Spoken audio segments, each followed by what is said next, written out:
Rick is AEA's man in Washington. We're always pleased to be able to sit down with you and find out what's happening up in the puzzle palaces, if you will, to all things regulatory, rulemaking, and so forth. And unfortunately, it's usually not a whole lot of good news. Let's start with 145, the elephant in the room. Well, 145 has been maintaining its own for a while. We've been running into problems nationally as the inspector workforce is re-evaluating the first generation of training programs. Those are challenges for us. Consistency and getting standard policy coming out of the FAA on this, and we're getting a lot of individual FSDOs that are interpreting the standard a little bit different than normal. We've also got some rulemaking coming, and all indications are is in the next month or two we should be having the rewrite to 145 quality systems and also the rating systems. The FAA has been promising us that for almost a year now, but all indications are is they're coming pretty early. So.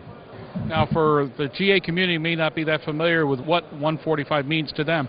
Can you define what the situation is right now? Sure. 145 is the regulations that regulate the management of a repair station, a maintenance organization. In general aviation, we have two types of maintenance organizations. We have those that are owned and operated by an A&P mechanic, and the business itself is unregulated, although the mechanic is. In 145, it is the regulation for the business. So not only are the individuals regulated, but the business itself is regulated. And we have about 4,000 repair stations, and it ranges from repair stations that specialize in individual technologies, composite repair, for instance, or fuel tank repair, all the way up to full airframe, power plant, and in our case, avionics and instrument shops. Cirrus Design's Vision SJ50 single-engine personal jet offers exceptional fuel efficiency, flexible seating for up to 7, advanced avionics, and all the Cirrus safety features you expect, including the Cirrus airframe parachute system. With its detailed design, the Cirrus Vision is technologically advanced, yet engineered to be simple to fly, to allow owner pilots more lifestyle pursuits than any other personal aircraft. Learn more about the Vision SJ50 at cirrusdesign.com. Now, I understand we have a 145 security scenario as well we've got to deal with. Well, we do. If you look at the large airplane security rule and the fiasco that's been going on with that, and TSA trying to over-regulate general aviation, the Congress had mandated that TSA develop security rules for repair stations. And unfortunately, there hasn't been a big priority on that. Because of that, as of August of last year, the FAA has been unable to certify new repair stations internationally. There was a couple-year backlog in applications anyway, so really the impact wasn't there, but we're starting to feel the impact.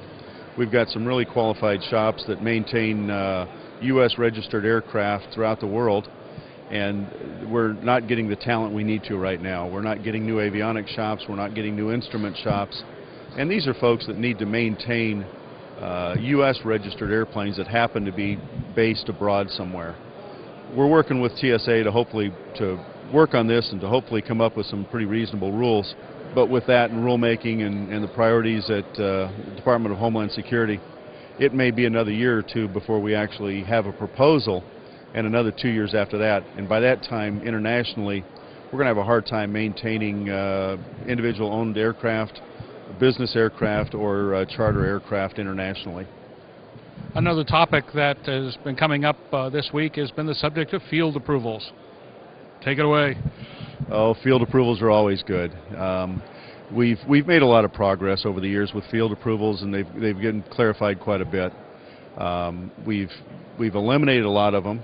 At one time, we were down to about 10,000 field approvals a year on avionics.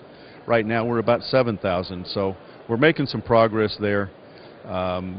There was a time when field approvals flowed like water, and unfortunately, the FAA's workforce has been overtasked, tasked to do things that are a higher priority, arguably, and as a result of that, general aviation suffers in the ability to get field approvals.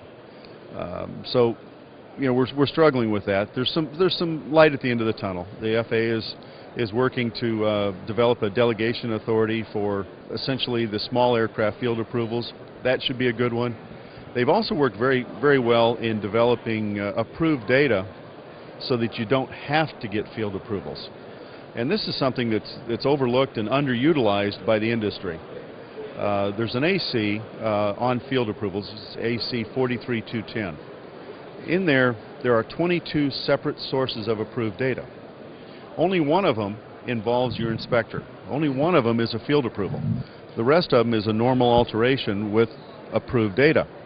On top of that, since the AC was published, there are 2 more sources of approved data.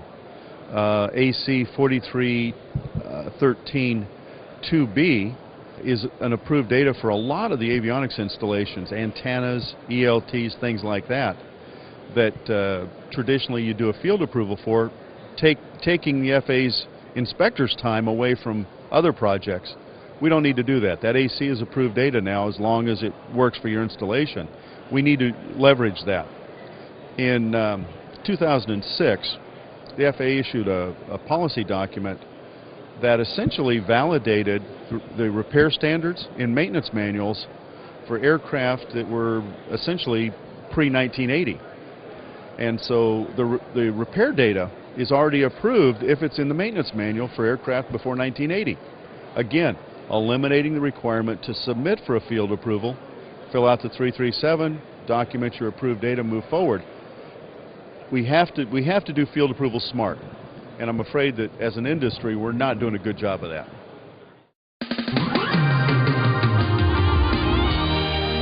Sunny or cloudy, rainy or bright, day or night. The future of flying is now clearly in sight. Garmin SBT, synthetic vision technology. You mentioned the another topic, MDARs. What's happening there? Well, the MDAR is part of this delegated field approval. The policy that's been bouncing around headquarters, and I haven't seen the final drafts by any means, and I've talked to the people involved that are writing the policy. They're looking to be able to do a delegated field approval under a new MDAR classification, a management DAR classification, Delegated Airworthiness Representative. And what it is it's basically where you would submit to the FSDO or the district office to get data approved. The DAR can do limited data approvals for aircraft, small aircraft, 6,000 pounds and below, and simple systems that don't involve pressurization or things like that. Should be a real positive move forward. Again, it's delegated, so there'll be a cost associated with it, but it'll be a good move forward.